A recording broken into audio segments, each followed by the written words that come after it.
Photo KCNA. Based on recent interviews with North Korean representatives, both senior-level foreign establishment representatives and experts, I am persuaded there is still a chance for diplomacy to head off a conflict over the country's nuclear and ballistic missile programs.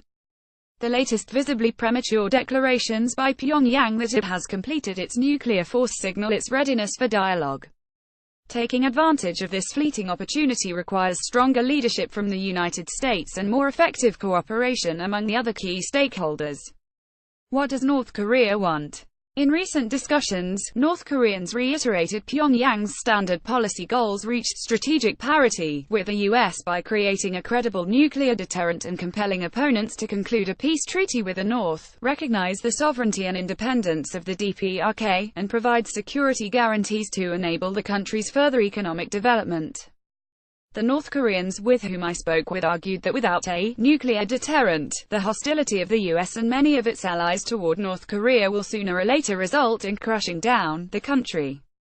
However, they did nothing to dispel the suspicion that, in fact, Pyongyang might also aim at aggression and concessions extortion from South Korea if it gets a deterrent against the US. It is my impression that policymakers in Pyongyang believe the only purpose of U.S. policy is to liquidate the DPRK as a state or even physically destroy the country and its leadership. The regime does not believe that removal of North Korean nuclear weapons per se is very significant to the U.S., and rather sees this demand as an attempt to undermine the country's deterrence and gain advantage for a military solution of the Korean issue, a regime change by other means. It was clear from my discussions with the North Koreans that internal debates over the country's nuclear doctrine have not yet been settled, and there is no clear picture of what a nuclear warfighting doctrine would look like. Nor did they seem to understand that having an intercontinental ballistic missile ICBM capability only gives rise to suspicions that the North wishes to unify Korea by force while using its nuclear capability to protect it from U.S. interference, a common theory among South Koreans and Americans. Going forward, a declaration that North Korea does not have these intentions and a codification of this pledge in official documents might be essential, along with an explanation of the country's nuclear doctrine, which seems to have evolved considerably during the last couple of years. But these ideas, from what I heard, have not been considered by the regime. The North Koreans stress that unless the root cause of the nuclear standoff, the hostile policy of the U.S., is removed, nuclear weapons will remain the sole guarantee of the country's security.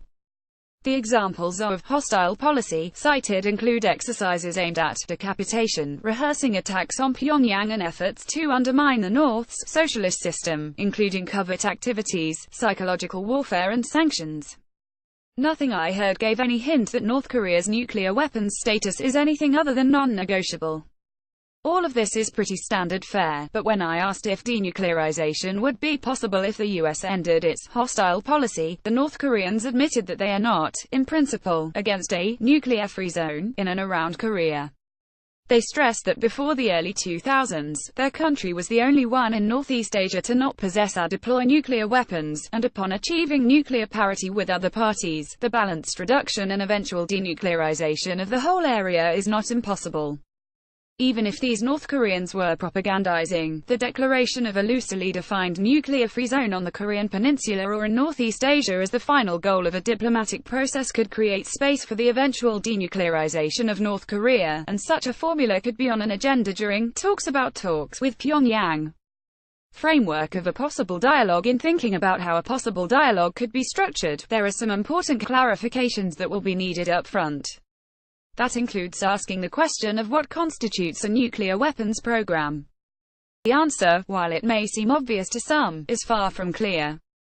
For example, does it include, in North Korean eyes, just the weapons themselves? Or is it the weapons in the fissile material production? Does it include delivery systems, and does that encompass all ballistic missiles or just the long-range missiles? Does that include the space program as well? Depending on the answers to those questions, an important proposal might be considered, that is, possible asymmetric concessions between North Korea and the U.S. This proposal takes into consideration what seems to be the highest priorities for each country, and would suggest capping North Korea's ICBM capability, which enables North Korea theoretically to attack the continental United States, while allowing North Korea to keep its nuclear weapons, that is, possibly the charges, but not specific delivery systems, as the sacred cow.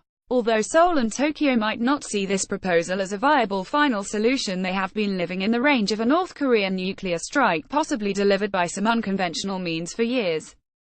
So bringing down the tensions at least temporarily and giving a chance for diplomacy might be a good option, at least as a start. However, the US will have to explain it and chart a clear perspective, should such an option emerge. It should be understood that North Koreans have not thought about this yet, but their statement of completing its nuclear force gives room for compromise.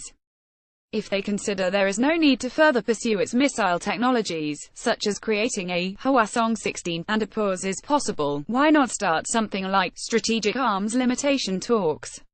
It is true that the North Koreans still have plans to develop submarine-launched ballistic missile SLBM systems, such as the Pukguk-song 3 that has been referenced, but perhaps a cap on this project could be part of a deal, provided the right return concessions.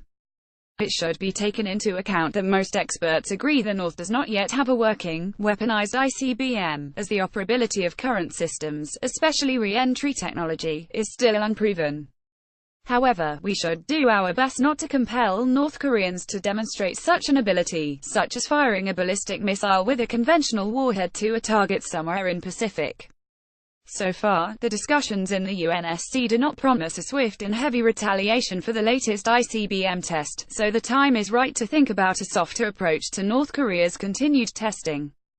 The relisting of the DPRK by the US as a state sponsor of terrorism and consequent sanctions made news but were not unanticipated and by no means exclude a quiet compromise.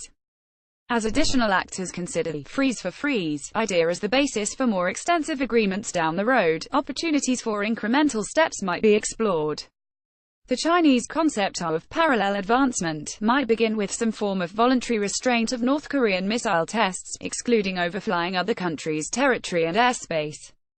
In exchange, the US would refrain from sending strategic assets like B-1 bombers, aircraft carriers and nuclear submarines to Korea. And both sides would mute their bellicose rhetoric toward the other. However, the window of opportunity will close once the US and South Korea start preparing for spring exercises. Thus, the upcoming Winter Olympic Games in Pyeongchang, South Korea, should be used as a good opportunity for a truce. The Moon administration is already eager to postpone the exercises till at least end of March. Both sides should exercise restraint and avoid any actions that may be considered provocative.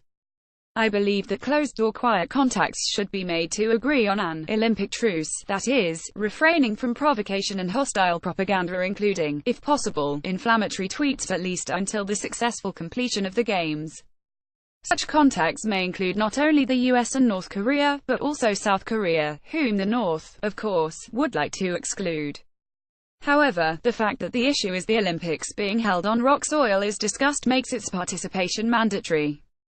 There is no alternative to diplomacy. Diplomacy could be effective if only the United States would accept the reality that denuclearization of the DPRK is not possible at this moment. Short of regime change, neither the US nor China can force North Korea to surrender its nuclear potential. Not even the US shooting down a North Korean missile or attacking it on the launch pad would solve the nuclear problem. Some argue that it may still not lead to an all-out war. North Koreans would most likely answer symmetrically by attempting to sink a US ship or destroy another military asset, after which both sides would stop short of escalation and a frightened North Korea would then be compelled to capitulate. No North Korean I spoke with found this plausible. However, it is unfortunately clear that such a scenario would make negotiations and compromise more urgent and might brush away illusions and help formulate a sober approach. At the end of the day, a nuclear but peaceful Korean peninsula would be a better outcome than a war-torn Northeast Asia. The need to admit the failure of US policy toward North Korea's nuclear program may be hard to swallow, but it is needed to formulate more realistic policy choices including, unfortunately, living side by side with a nuclear North Korea. Only American leadership can avoid war and lead toward a diplomatic resolution.